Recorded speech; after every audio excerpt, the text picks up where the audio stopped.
Assalamualaikum warahmatullahi wabarakatuh. Semangat pagi adik-adik kelas 4.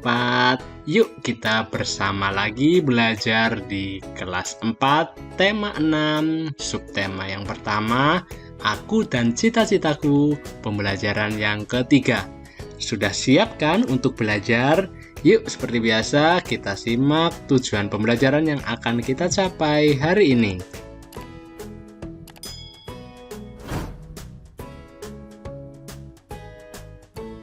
Oke adik-adik, untuk mengawali pembelajaran kali ini, yuk kita membaca sebuah bacaan dengan judul Peternak Muda dari Malang.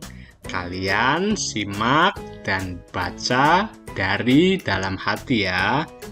Peternak muda dari Malang. Menjadi pengusaha di usia muda mungkin bukan tujuannya. Ia hanya ingin membangun usaha mandiri seusai kuliah.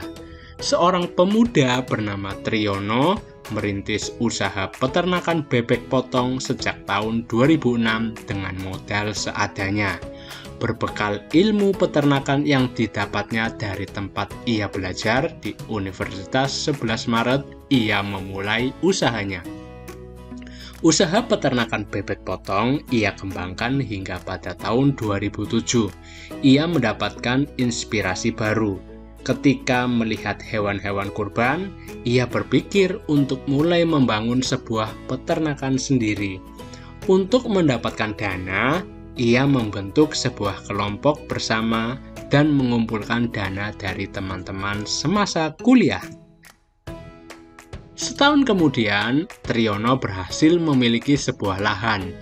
Meski lahan itu tak terlalu besar, ia dapat membangun beberapa kandang untuk mulai beternak dan sapi. Setelah usahanya berjalan, setahun berikutnya, ia mengembangkan usahanya untuk membangun peternakan dan pemotongan ayam. Usaha Triyono kian membesar. Kini ia telah memiliki usaha ternak ayam, bebek, sapi, berikut pemotongannya. Ia pun mengolah limbah peternakannya untuk dijadikan pupuk. Meskipun kini usahanya kian membesar, ia tidak cepat puas. Ia bermimpi bisa memenuhi pasokan daging sapi di Jakarta yang saat ini masih impor dari luar negeri. Nah, adik-adik, yuk bersama kita jawab pertanyaan-pertanyaan berikut ini berdasarkan informasi dari artikel yang sudah kita baca tadi. Yang pertama, siapakah Triyono? Tepat sekali, Triyono merupakan pengusaha muda yang memulai usahanya sejak lulus kuliah. Kemudian, apa saja yang telah dilakukannya untuk menjadi pengusaha? Iya, benar.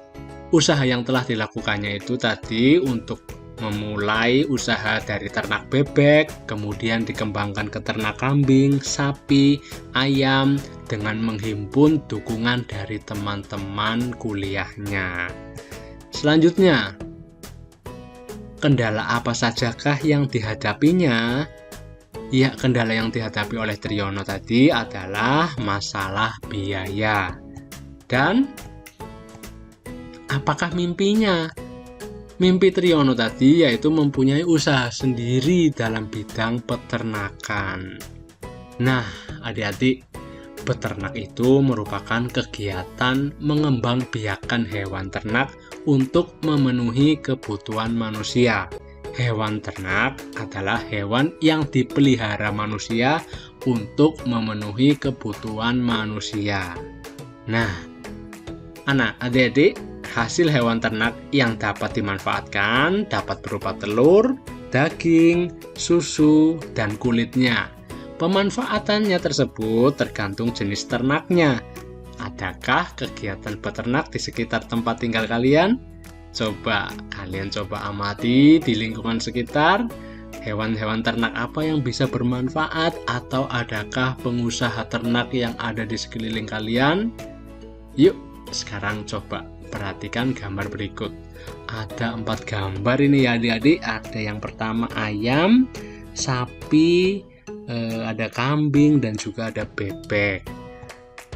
Nah, apakah gambar-gambar ini kalian pernah lihat secara nyata di keliling kalian, hewan-hewan tersebut dipelihara oleh manusia dan dimanfaatkan manusia sesuai dengan tujuannya.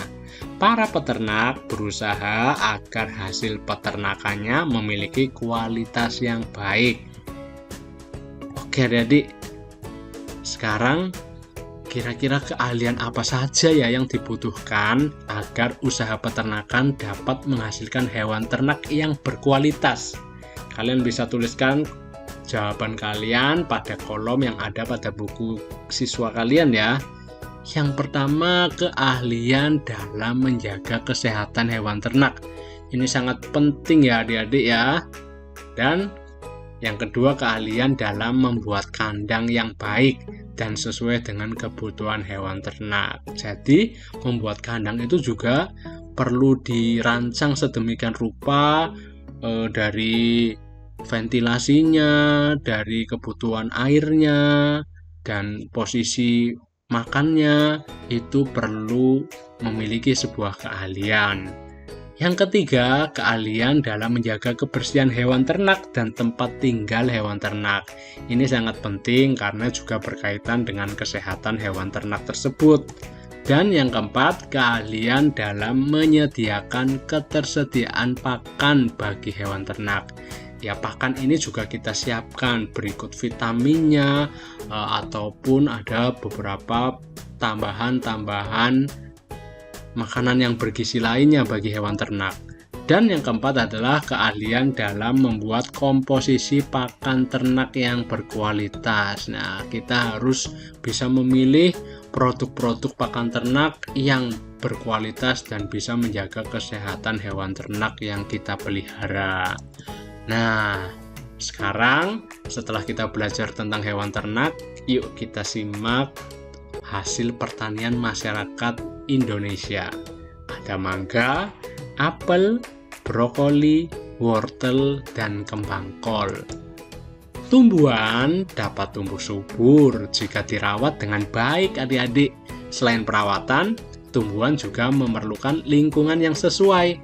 Menurut kalian, di lingkungan seperti apakah ya pohon apel dan mangga dapat tumbuh dengan subur?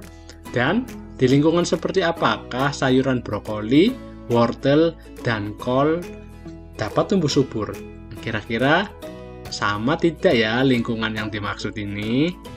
Nah, sekarang kita buat peta konsep tentang lingkungan yang sesuai agar tanaman dapat tumbuh subur. Jadi seperti ini konsepnya adik-adik. Lingkungan yang sesuai agar tanaman dapat tumbuh subur harus didukung cahaya yang baik, nutrisi yang tepat, pengairan yang cukup, tanah yang baik, kelembapan yang terjaga, dan suhu yang dibutuhkan dalam lingkungan tersebut yang sesuai dengan kriteria tanaman agar tambah subur. Nah, adik-adik, Indonesia itu memiliki wilayah yang sangat luas dengan kondisi alam yang berbeda-beda. Perbedaan lingkungan alam itu menyebabkan perbedaan potensi sumber daya alam dan kegiatan penduduk. Jadi, sumber daya alam ada berbagai macam. Ada sumber daya alam yang dapat diperbarui, tetapi ada juga sumber daya alam yang tidak dapat diperbarui.